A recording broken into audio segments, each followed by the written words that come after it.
You have to keep hustling and you have to expect failure and expect the pain and expect to be humbled. But also you have to have the power to keep moving forward no matter what, no matter the setbacks, the failures, the people that can't say it, the people that are naysayers that say it can't be done. You have to keep going until you can reach the promised land, so to speak, the Grail Castle. And only you can get there. And it's difficult. Most people never arrive. So that's the biggest challenge. Climbing up, there's a struggle, tension in the air. But the underdog prevails, we here to declare. To the top of the mountain where champions stand. Failures can't break us, we taking command. Yeah, it's a journey, climb to the peak. Scaling businesses, who it ain't for the weak. Growth is the game, we play it real tall. From the bottom to the summit, we rise, never fall. Interview the legends, success stories told. Risepreneurs, hearts made of gold. Strategies unfold, in the struggle grace. Hardship and challenges, yeah, we still embrace. Welcome back, everyone, to another episode of the Risepreneur podcast, a show dedicated to all the business owners and entrepreneurs who's looking to grow, scale their businesses, and ultimately exit at the highest valuation possible. Today, we have a guest, Shaun Gold. He's a best-selling author, speaker. He is also a consultant and a mentor to a lot of startups. I want to have him introduce himself, and we'll start our show. How can I top that? You covered it all. Yeah, I'm Shaun Gold. Thanks for having me here. And we'll be diving into everything you want to talk about regarding startups, entrepreneurship, the good, the bad, the ugly, the blood, sweat, the tears, all of it. We're going to talk about it right here live today. Awesome. So, can we start with your journey? What brought you up to this point in your life? I've seen that you've been exposed earlier to the nightlife, entertainment, started your journey there. Yeah, actually, I started earlier than that. I've been a lifelong entrepreneur, but the nightlife is what I'm notorious for. I spent nearly 2 decades in nightlife and entertainment doing marketing and promotions and whatnot. Started when I was 17 and I'm 18 now. Good times. But yeah, I did right here in beautiful Miami Beach and South Beach and doing events for major companies, brand launches, experiences, activations, festivals, VIP service for high net worth and athletes and celebrities, anything that you can think of when it comes to kind of like nightlife and entertainment, and especially Miami. That's kind of what I did for nearly 2 decades. But through that, I branched out and did everything you could imagine with startups, venture capital, writing, consulting, lecturing, you name it. It's kind of like I've done everything non-technical that you can imagine when it comes to entrepreneurship. So, were you always that confident, direct, and very energetic, or that actually was developed as you were exposed to that lifestyle that you had for a couple of decades? I think I'm still developing it. I think nobody starts off confident, but the one piece of advice I give everyone is the best way to establish yourself in the world is to already appear established. That's kind of served me well. But yeah, I've always kind of been very blunt. I've always kind of been very energetic and very direct. Confidence comes with experience, and you have to fail a lot to develop the armor of confidence and to be able to move forward and to be able to have a sort of long-term vision of the entrepreneurial battlefield, so to speak. And most people don't want to challenge anyone on their entrepreneurial ideas. I'll challenge them. Most people don't want to say something blunt because they don't want to hurt someone's feelings. But this is business. I'd much rather have someone be blunt with me that bluntness will result in saving me years of my life and saving me money and resources than for me to blindly go into something that's bound to fail. Uber for applesauce, don't do it. And that's the blunt. Don't do it. Awesome. But what got you to the point where you somehow got attracted to being a resource to so many startups versus starting something of your own and developing it and taking it to the next level? I got suckered into startups. It's that simple. One of my nightlife clients wanted me to get involved with one, and then another client wanted me to get involved. And before you knew it, I was kind of a startup guy. because I had a Rolodex of investors. I had a Rolodex of just successful people in entrepreneurship and technology and Wall Street and whatnot. Yeah, I was kind of getting suckered into it, and then I just kind of rolled with it. As far as starting my own thing, it's my life is my own thing. I've never had a real job, which I'm most proud of. Done a lot of cool things, but I've never had to drive to an office I didn't want to go to and spend 8 to 10 hours of my day at that office. I don't even know what people do all day, but I didn't have to do that. And I feel like just me being able to pivot and being able to be exposed to so many different verticals and industries, whether it's technology, whether it's entertainment, whether it's education, whatever the case may be, and just being able to learn and grow and thrive and then take that skill set to another endeavor. And it's kind of like you have to, especially for an endeavor as you're attempting to scale it, you have to keep evolving. You have to keep evolving as a professional. You have to keep evolving as a person. Well, one of the greatest quotes I always use, because I have a lot of quotes and people that read my writings know that I quote everybody. But one of my favorite quotes, because it's most relevant to at least my life, was from 50 Cent, who said in 2003, his number one song was In the Club. But in 2014, his entire customer base and crowd wasn't in the club anymore. They were at home. They weren't listening to his music. They weren't partying, which is why he pivoted to doing television and entertainment. So you have to evolve. And if you don't evolve with your customer base or your crowd, you're going to be left in the past, and you're going to be selling taxi medallions in an Uber world. Or you're going to be selling technology in a chat GPT AI driven world. You have to keep Evolve. evolving. You have to. It's just, it doesn't matter what industry you're in. I guarantee it's going to be disrupted. I guarantee there's going to be a technological transition. I guarantee that if you're not being competitive with yourself and keeping up with the latest trends, the latest tools, the latest gadgets, the latest news, someone else is, and they're going to be taking advantage of that. I like that idea of evolving. It also kind of, I guess, explains to me why you're attracted to that. Being in front of so many different startups, you're looking at so many different business models. It constantly shows you another way, another perception, another framework that one sees as something that could be monetized, something that could make an impact. 100%. It's the variety of tech startups are SaaS, software as a service. It's a pretty simple business model, but they're like, you have to kind of think out of the box. I feel like a lot of people now, they don't want to pay X amount of dollars for something that they might not use every month. I feel like there has to be some sort of freemium or some sort of a la carte model, especially as we grow and scale with technology as it is now. There's going to be, it's like having cable. We used to pay to have cable, and now I have to pay for 30 different streaming services, all have nothing that I want to watch. So Yeah. I'm not going to pay for 30 different streaming services. I'm going to pay for the one that I like.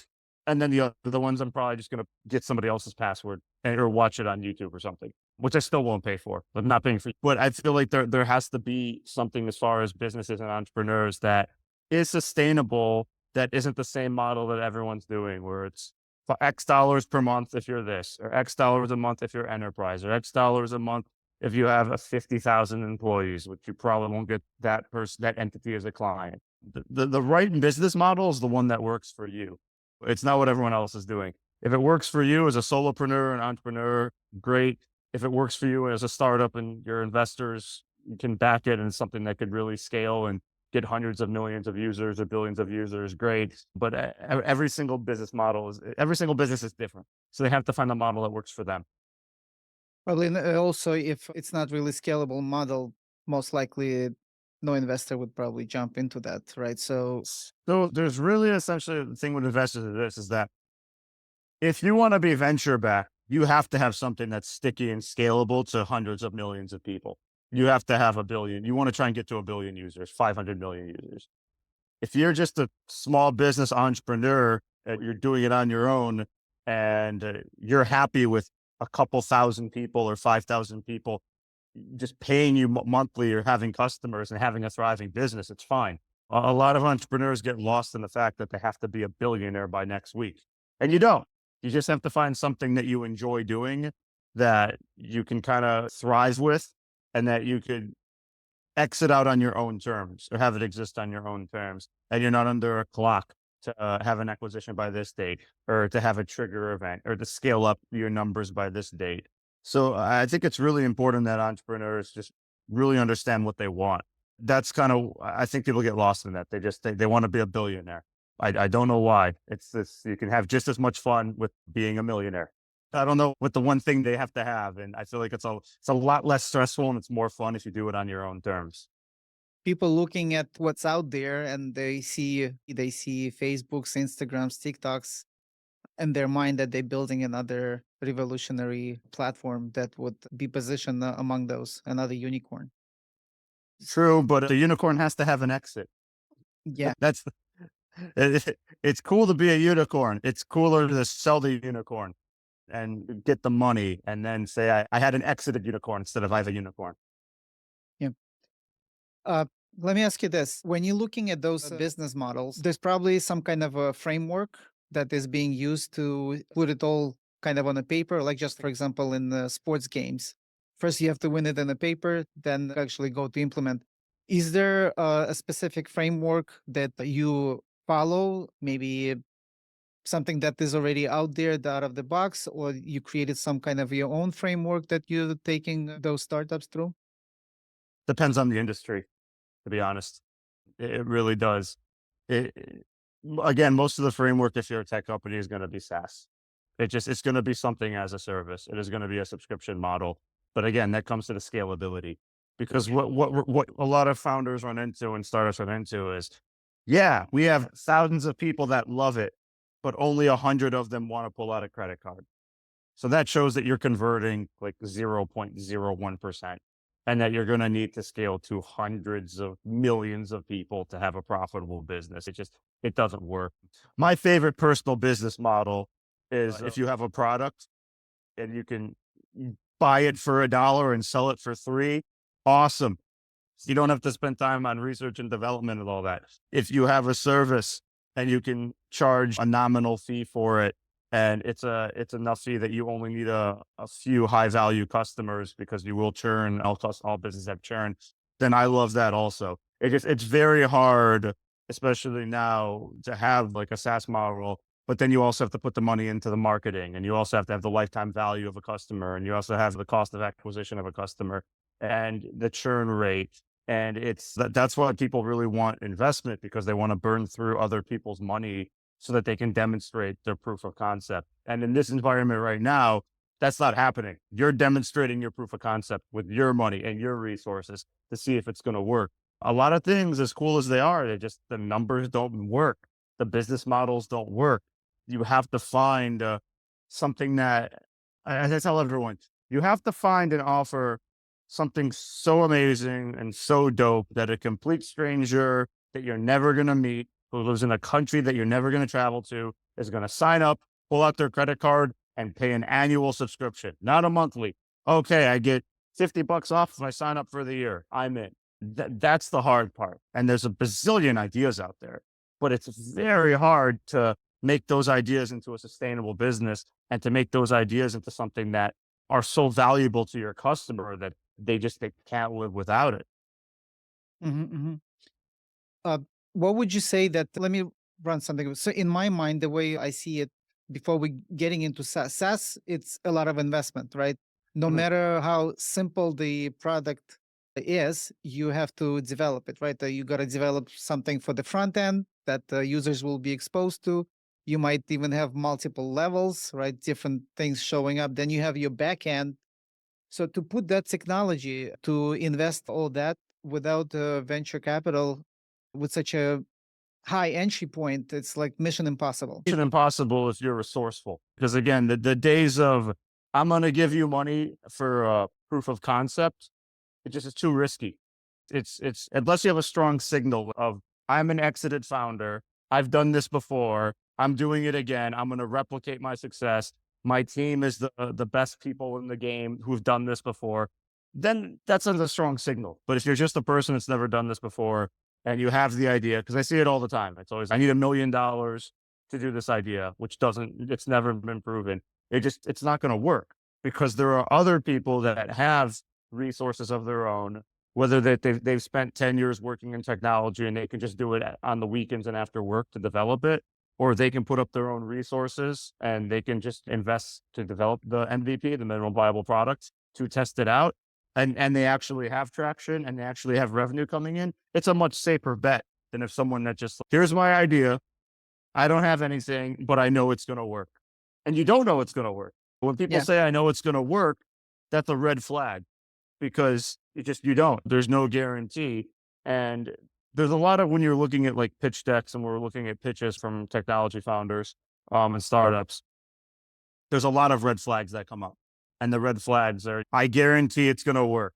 I guarantee your money. No one else is doing it. It's $1 trillion industry. It's always the same stuff. And it's always from people that have no experience doing it. They're trying to make themselves sound really exciting and really professional. But people that do this for a living, that write big checks, let's say 6-figure checks into early stage companies, they have the vast roadmap of other things that are coming their way, that they've seen similar things because people are pitching them. They've experienced it. They've been doing this for years. Just yesterday, I was talking with someone that was trying to do his idea was for a rideshare company similar to Uber, but it was female drivers for female clients so that they felt safer. They were drinking and they didn't like the driver. It was something like that. The problem is they didn't do the research. There was already a company doing that years ago. I was like, it just shows me that I'm not in that space, but I know the companies because I've seen it or I've heard of it. But as a person that's trying to come up with this idea, you didn't even do the research. You didn't even spend 10 minutes on Google going through it and typing it in and trying to see what other people have done. You just automatically assume that the idea is so great and that, wow, we got to be the first to the market. But no, you're not first to the market. There's probably other companies doing this and they probably have either already churned out or closed, or if they're still around, they're only in a niche market. So yeah, there's a lot that goes into it. Especially if you're asking for investment, especially if you're trying to be in that space of we want to raise millions of dollars because we're going to be $1 billion player and all that stuff. It's very hard. It's extremely hard to build a company with that kind of mindset. I tell everyone, again, build something that strangers will pay for. See if it's cool. See if it's something that you really enjoy doing and it's fun. And most importantly, it's needed, that you can personally scale with it and you can personally grow it and you can control it yourself and just run it the way you want to run it. Yeah, good points, amazing points. When I said it's mission possible, I was actually referring to the common person that did not have the experience yet and did not have any exits yet. I would assume majority of those ideas coming from somebody who not necessarily had anything in the past. They've seen something, they came up with something, they want to develop that, approaching someone like yourself, presenting you the idea.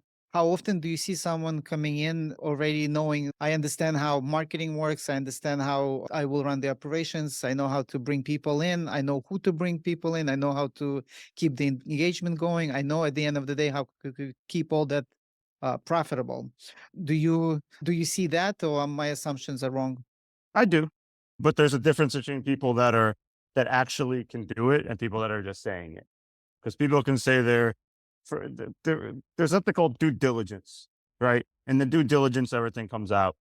And we tend to really look into it from a fund perspective and investment perspective. We tend to really look into the people. We tend to really look into the background. If you say you're one of the first hires at Uber, awesome. The problem is if you're one of the first 50,000 hires, there's a problem. Or there's a problem that you could be one of the first drivers, right? You're not employee number 4. Yeah, it really depends. I always encourage people to develop the idea and to really just kind of test it out and see, because you don't have to have those strong signals. You can have a good idea and you could do it yourself. And I think that at the earliest stages, you have to do it yourself. You either get the money from a grant or you enter an accelerator or you enter some sort of program or you fund it yourself or you fund it through your friends and family. When you lack resources, you have to rely on resourcefulness. That's really what people forget, is that there's this resourcefulness you have to have as an entrepreneur. And it's never easy, but you're at an advantage now, more of an advantage now than you were over a decade ago, because of LinkedIn, because of Slack, because of Telegram, because of Twitter, because of WhatsApp. You can connect with people globally and you can find the right people to work with and you can find the right connections and you could really open doors like never before. But at the same time, you have to come up with something that's worth opening that door for and worth proving the concept and worth demonstrating. And that's frankly worthy of an investment and worthy of an exit. Where do you see most of the challenges? Is it in the value proposition, how they believe that product make an impact, solve the pain, or actually how to roll out and actual with the actual marketing and getting everything off the ground? Both. So It's that it's pretty simple. Value propositions, people don't understand it because they'll write something that doesn't make any sense. And I see it all the time in decks. can you give an Um, example?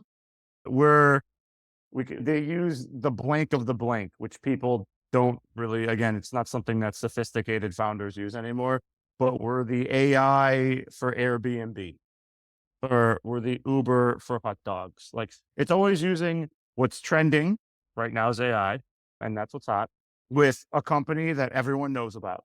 So it's like we're combining something that's hot with something that you know about and probably use. That's our value proposition. I still don't know what that means. So if it's AI for Airbnb, I assume it uses AI to find you the right matches, but there's a bazillion people trying to do it. There's all these companies trying to do that now, AI for travel and hotels and all that. So you're already starting at a very bad position because it's a highly competitive space. And when there's other companies doing it, I always assume that they're further ahead than you. They already have customers, traction, funding. So the value proposition needs to actually make sense. And a lot of entrepreneurs and founders have trouble taking all this big stuff that they're trying to do and putting it into one sentence on a slide to make happen because they're trying to do everything. They're trying to be a platform. They're trying to be a SaaS. They're trying to be an AI driven company. They're trying to unlock value, whatever that means. There's always trying to put all that together. Secondly, the raw is also very difficult because that's a hard thing to do because you're in a world where everyone's attention is constantly being bombarded. So you have to find a way to really pierce their mind and be like, wow, this is cool. This is something I want to sign up and try. It really depends on what your kind of marketing is and how you're going to get them and how you can really stand out and get them to pull out a credit card or even get them to sign up with an email or get them to click follow and really see how you can capture that customer or capture that person and turn them into a customer, if not for a month, then for a year and keep them for the whole cycle of your business. But it's all very difficult. And I see it, there's no real angle that it's like easy. I have another experiment. I call them experiments because what I do is I'm always intrigued by something. So I just put some time and effort into it, put a little bit of money, put the least amount of resources to see what can happen. One of my latest experiments, which is geared toward founders, it's a 60-second audio pitch competition where the winner gets plugged into a network of investors and it's free. And I just want to see if people are going to sign up for it.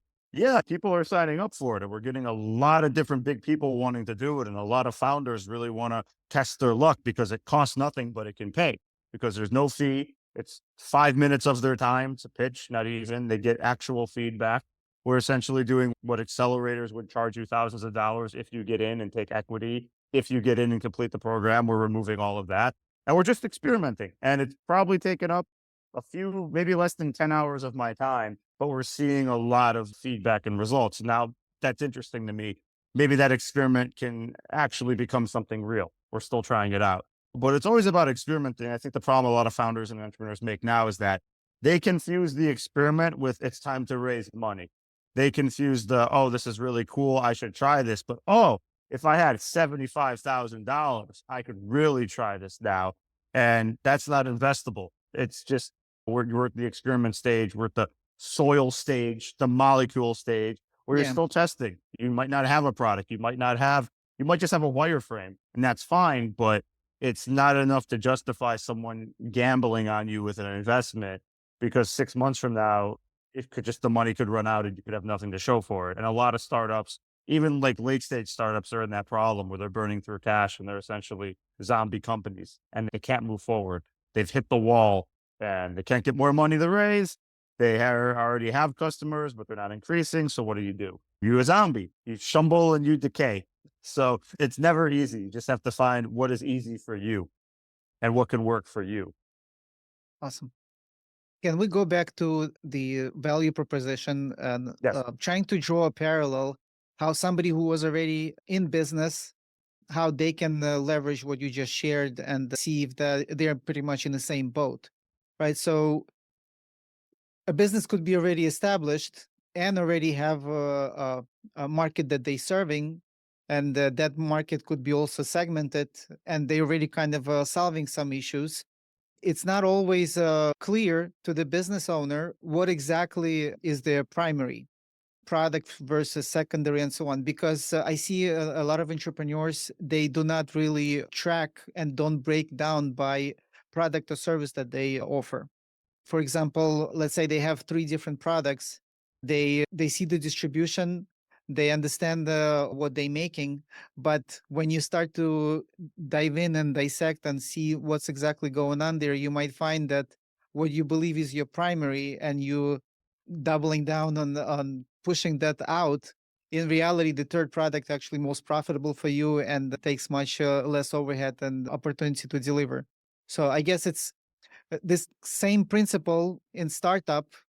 When you trying to roll something out, first figure out who you're going to serve, what you're going to solve, how you're going to solve it, what it's going to cost you. So instead of just like you said, you could be testing, experimenting something, burning to something without even realizing are you solving something that is really required by the market. Yes. It's really a matter of knowing your own business and then killing what doesn't work. That's it. When we were doing nightlife, there's a lot of products and services we could offer, right? Hotel discounts, exotic car rentals, dinners, all of that stuff. Didn't make sense though. It was a lot of headaches. The money How? wasn't there. It How? was, How did it make sense to you? What did you do to figure this out? I mean, there were the amount of time and effort and the stress related to getting a table for dinner at a hot restaurant was not worth the payoff. It just wasn't. It went back to just the core value proposition, or at least my core value proposition was just entry to a nightclub, whether it's guest list or VIP table. That's it. There was no waffling at the time. It was okay, I'm in and I'll be there. Instead, if you were trying to sell them on a boat rental for a Saturday afternoon, this is how much it costs. I talked to my friends. Okay, I want to go out at this time. I can't because the boat's already booked. You have to go out at this time. It would just be too much back and forth at the end of the day, and the money wasn't worth it. The juice wasn't worth the squeeze. So I personally, I had those connections, but I stopped offering them.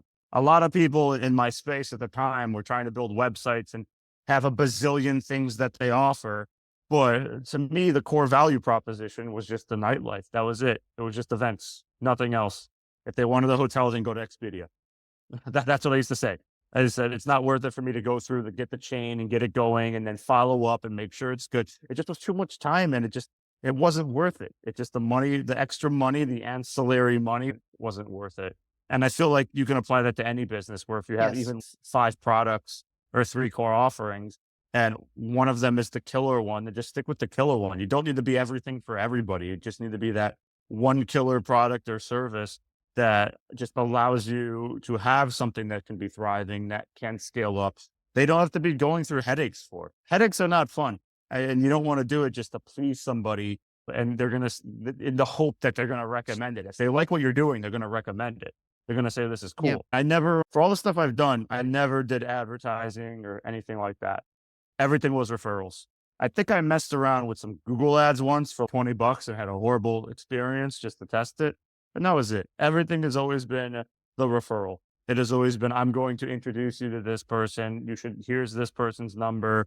And that's how I've done it. So if you can kind of service your clientele and make them respect what you do and love what you do, that they can recommend you to somebody, that's a fast way to scale, because you're having somebody you trust recommend a product or service from a stranger and say, okay, this is really good. I use them all the time, or you should check this out. I'll introduce you, or here's the website. And that's what I've always done. It's never steered me wrong. It's always, the closure rate for a referral has always been to be like 98%. The 2% has always been if the people don't want to pay the price or they don't need it at that time. But as soon as they get the kind of introduction, they're like, okay, let's do it, because they want the contact, they want the relationship. And it's never been a uphill battle, at least not for me. Let me mentioned a few things that what I understood from what you said and how others can benefit from that. Basically, the bottom line is you cannot offer everything to everyone, Mhm. right? It's just a lot of noise. So in your case, what you did, you called through develop like what was important. You basically narrowed down what's important to you in whatever you were offering. If you were hitting certain numbers without all these headaches and stumbling blocks, unnecessary stumbling blocks, you would go with it and say, okay, I'll work on that. I'll keep that. Everything else that was just steering you away or was just too much of an investment and did not seem profitable, you would just eliminate, right? So you Correct. narrow down to a specific service. And with that, of course, that narrow down the pool of people that you would go after. And that would also help you with getting referrals. You can't really you cannot scale. In my mind, it would be extremely expensive and hard to scale when you offer everything to everybody. When you narrow down to a specific thing and to specific segment, you can tweak your message. You can deliver something that would be consistent. And when it's consistent, people see that they can trust it, and that's when they start to refer. Correct. Right. It's very interesting. And it doesn't matter if whether you pretty much in any business, in any space, you would be following pretty much the same way. And also you Don't would sell ice cream as a plumber. Let's keep it simple. Be the best person you can be in your vertical and your field, and don't try to be like, oh, I also have ice cream or sandwiches. There's no point. Just focus in on what people know you for and deliver over deliver on it. Give them more value. Give them the best service possible. Make sure that they're happy. And then of course that's the marketing right there. It's the word of mouth. It's the referral. It's the fact that I do this and that's what I deliver on. Not I do this, but wait, there's more. There's 50 other things. No, just one thing that you can be the industry leader in or be one of the top leaders in your field and just that so that people will come to you. It's simple as that. I've been involved in the multiple startups, and every one of those startups had different teams, different entities that were involved and everything. And what I found is obviously in majority of the time, all of those failed. As I blame myself for many failures because I took the backseat role. I was in the back end trying to just support them. In one of the last failures, major failures, investors wasted over 4 million because the CEO that they allocated to the project was driven by what the market would say. Right. So we built a minimal viable product for them. I was handling the technology part of it. The CEO would go to a trade show, collect some feedback, come back. Okay, we're going to implement this. We're going to implement that. What I noticed little by little, he started to stir away from our core product. And Mhm. almost 2 years later, the core product became offer everything to everybody. Ultimately, with the real estate crash, that's what they blamed. They ultimately gave up on continuing. And it was an amazing idea, seemed like something that the market could possibly adopt. So instead of trying to penetrate and truly understand and tweak the product, especially because something like that already existed and they were trying to get in to be number two. So they trying to being number one, they started to deviate. They would be totally fine with being number two and take the tremendous market share, but and they did have the funding and everything. There's just that decision, and you would not say that this is like total startup with some from someone who never did anything. It was the first startup product that would be rolled out by this particular CEO, but having all this business experience, having the partners that would back him up, it did not turn into fruition. So it's what I'm trying to say. Basically, business owners that made something successful without necessarily realizing what that success was, and they trying to just bring that confidence in without narrowing down to understanding what really they're trying to solve, what would be the core product, who they're going to serve, how they're going to solve it, and what if it will be profitable or not.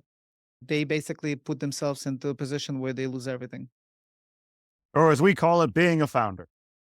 I mean, yeah, it's again, it's tough. It's very difficult, but you have to know what you're doing and what you're offering. And you have to have a lot of this back and forth internally as well as with your stakeholders to see what direction you're going to go with and stick with. You can't be waffling. Too many startups waffle and they just I've seen so many companies just over the past several years that they keep pivoting and nothing ever happens. And it's because they don't have a core offering. They're going with what I like to call bandwagon startups, where 2 years ago it was NFTs to the moon, and now it's AI. And I'm sure after this, it's going to be AR, VR driven by AI. They're never going to stick with the one thing that they wanted to do. They're always going to want to go with what's trending, what's hot, and try and hop on the bandwagon and get funding and build something. And it never works that way. You have to be committed to what you're doing and stick in that space. And yeah, you can pivot, but don't do a complete we're pivoting to an entire different industry. NFTs aren't working, but we think bicycles are. You're gonna love it. And so you stay focused with what it is that you want to deliver to the customer and to the market. With the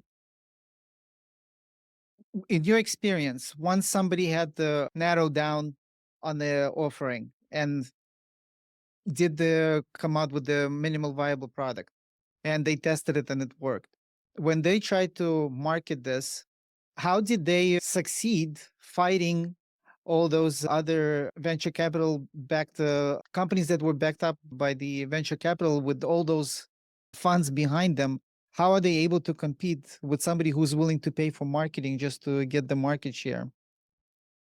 It's a good question, but it's difficult to answer because I've worked with so many startups that even some that were venture backed, even some that raised millions of dollars from individuals, and they had market share, but the market wasn't responding.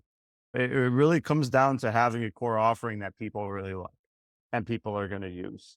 And if they don't have that, then it's over because people don't want to. If something's just okay, it's not going to be worth talking about. It's not going to be worth having on your phone. It's not going to be worth logging in. It's just going to be kind of there. It's going to be ethereal. So you really have to have something that people desperately need or they didn't know they desperately need. And it just becomes a fixture in their life because it makes their life easier. It solves their personal problem. It fills that void that they have. So it's very difficult because venture backed companies, they do have an advantage over companies that don't have venture backing because they have more resources to deploy. But it goes back to what I said earlier, just you have to rely on your resourcefulness. You can be operating in a space that is very community driven. So for free, you can join Slack channels and Facebook groups and Instagram and all that. And you can interact in the comments and talk to people and build it one by one, or have a team building it one by one, or have a team that's actually focused on the social media and the real community and creating your own kind of your own driving force. And I think that way, because it's very organic, it's old school. It's an old school way of building instead of I'm going to put $100,000 a month into ads and hope something happens. Because a lot of times the companies do that. Yeah, they do it. They have a lot of numbers, but they churn out. I see it all the time. And it's something that it really depends on the offering. But I've always done it in my way where it works, where it's putting the customer first, making the customer have that relationship, making that evangelizing that your customer, making them your fan and making them your essentially marketing team without having a marketing budget. And I've seen it happen and I've done it before. And that's the way, the best way to do it if you have no funds and nothing. If you can, it's a lot of work. Yeah. But that's what a startup is. It's a lot of work. Yeah. I want to share something with you. In the last 2 decades, I was involved in, let's say, 6, 7 or so startups. And out of them, only one we were able to exit and not at the loss. And by the time we split between all the partners and investors, it was all kind of not worth it. Not to sound pessimistic about this idea, what I learned after somebody just dropped something at me, asking me if your son reached his 21-year-old age, goes to Las Vegas, gets on a poker table or blackjack, and that night he basically clears the house and goes home. Would you be happy for him or not? And while I'm thinking, not even giving the answer, he said, I'll answer for you. You should not be happy. I'm like, okay, why? What's your reasoning behind it? He said that if your happy for him, you're basically confirming that it's okay for him to get away with luck. Right. So he gave me another example that most of the time when relatives go into business, could be brothers, could be other family members, most of the time it doesn't end good, right? There's arguments, they did not foresee certain things, and it didn't go to where it needs to go. So let's say 80-20. We'll take 80-20 rule here for this. So 80% of the time it did not work. So with startup, he said it's similar thing. And I bought into this idea right now. And after this final startup that we just had recently, investing 3 years into it, in my book, I'm kind of discouraged to pursue startups. Again, don't want to sound negative, but it's just you spend so much time and effort. The odds of winning, just to position yourself, I'm going to be the 20% that made it. I'm going to be the 10% that actually figured it out. I'm going to be that 5% that would not be touched by the failures of everybody else. Wouldn't it be easy to go and, even if it's a startup, start something that would not have you have such a tremendous amount of money required for the entry point, right? If you go start the service business, the entry point is different. Develop that, maybe build your own software that would support that. Now you have already a cash flow coming in, and you're spending some of those earnings to build a custom made platform for yourself, and maybe ultimately roll this out as a SaaS for everybody else, versus just going straight for the SaaS without even knowing, will it catch fire or not? Will you be able to sustain it or not? In Besides money, okay, you lost money, it's not a big deal. It is a big deal, especially if it's not your money. You spend somebody else's money, right? But also you burning your time. I spent so much, like last 3 years, I'm like, it's very painful. I don't want to spend any more time into something. Like, I'm willing to take a risk. Let it be 70-80% of certainty. And even then, we want to get as close as possible to the certainty, right? Like when you invest, you want to make sure that you will see your money back. What's the certainty level of getting my return on investment? What's your take on this? In regard to that, this would be a good time for me to mention that startups attract psychopaths. That's essentially what it is. If you like working long hours on something that is going to be painful and probably not going to have a chance of success, and the world of startups are for you. But there really is kind of, you have to find the happy medium, because for someone like me that has no place in a traditional job, there has to be a role for me in society. And I feel like for a lot of startup founders, we just don't fit in.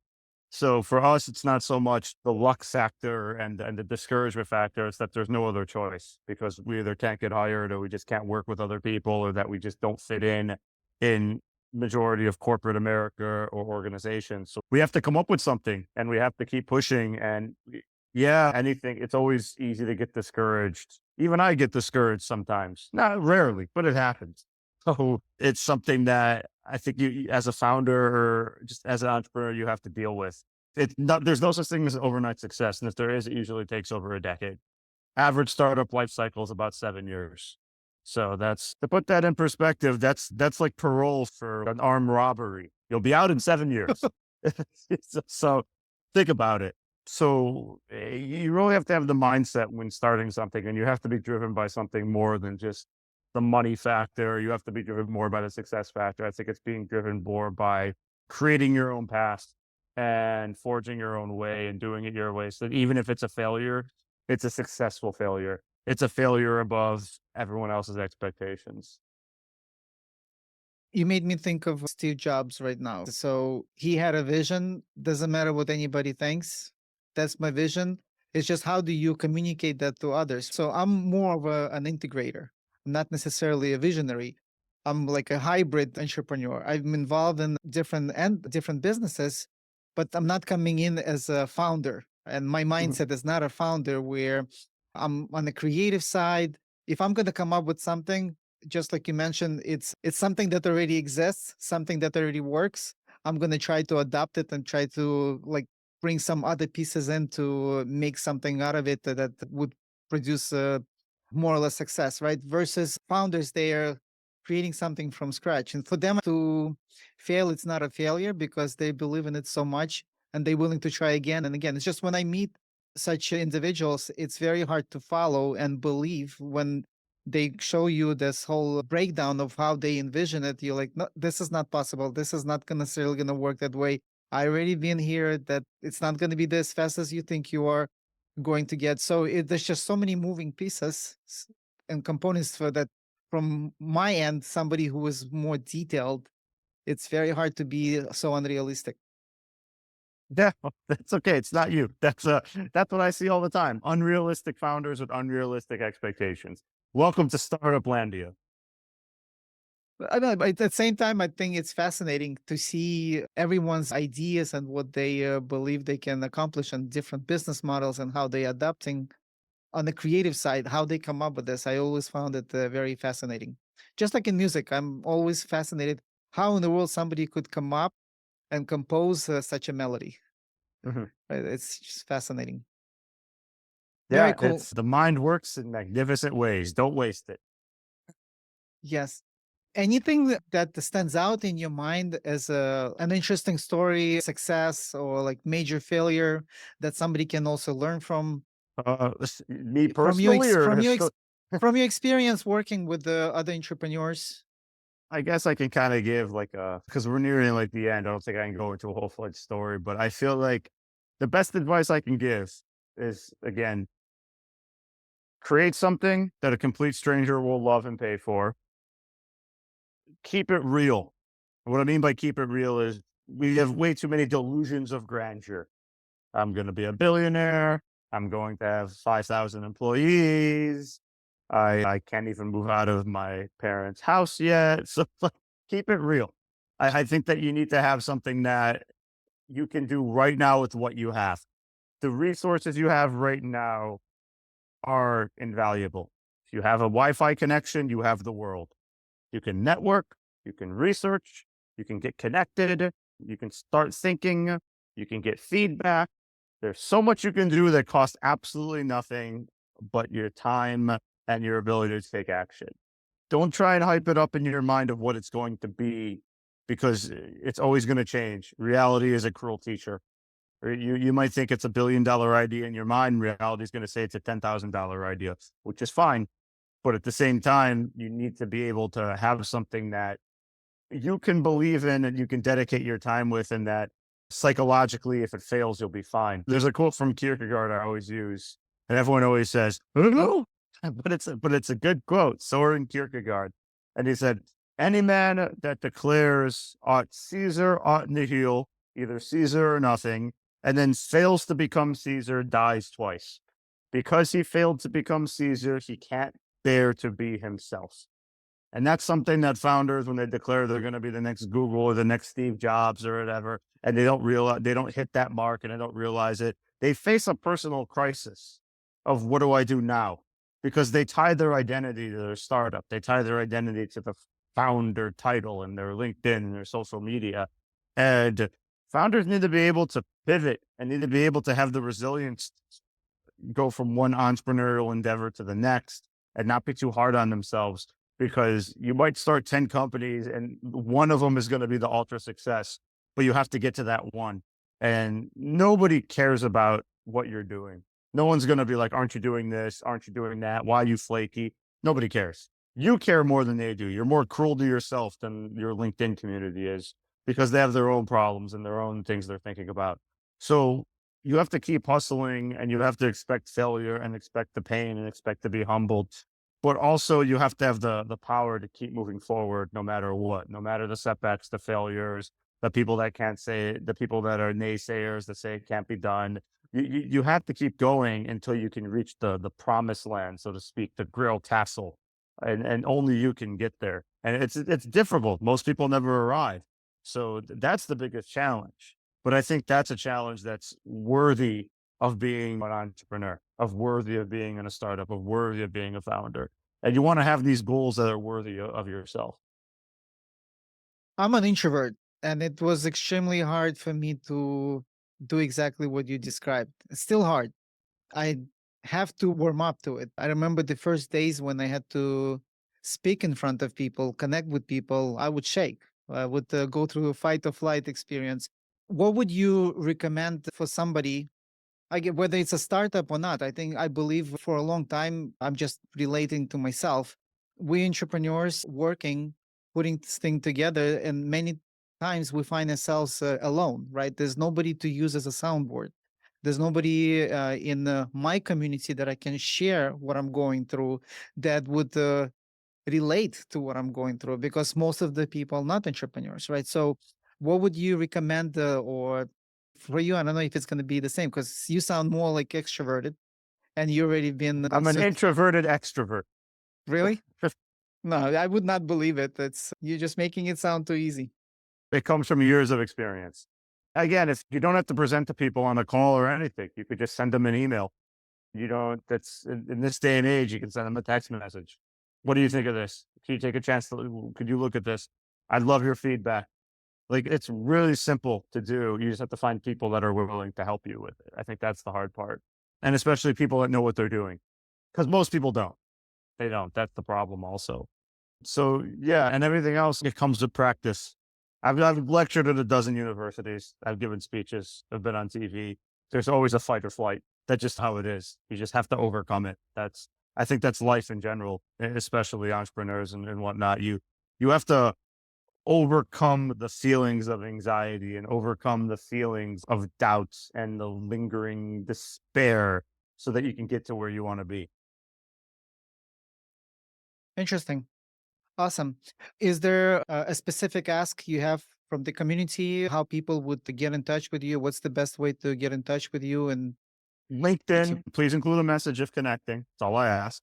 I'm sure everyone on LinkedIn gets a lot of spam messages for people that want to have a virtual coffee. I don't know why, but I don't accept them. So just LinkedIn, click the link below if there's a link below. And then Yeah, my I will newsletter. provide the link below. Yeah, my newsletter, my Substack gives a lot of weekly motivation. Been doing it for several years, award winning, subject of a case study. So I think there's a lot of value there, whether you're just entrepreneur, solopreneur, someone that really wants to learn more and get the right mindset, utopian journey. We'll put the link below, but those are the two best ways. We'll include those links on the bottom. Shaun, I'm very grateful. Thank you for being a guest on our podcast and sharing your perspectives. And you're also a business consultant and a mentor, right? Is it Correct. only on startups or you I've provide done it all. services? I've done it all, but more geared towards startups. But I've done it all. I've done, like I said, I've worked with so many different companies and startups and founders and entrepreneurs. So I'm sure I can provide value. Feel free to message me and see how I can help you. Awesome. Perfect. Thank you. Thank you, everyone. We'll see you in the next episode. Thank you. Thank you, Shaun.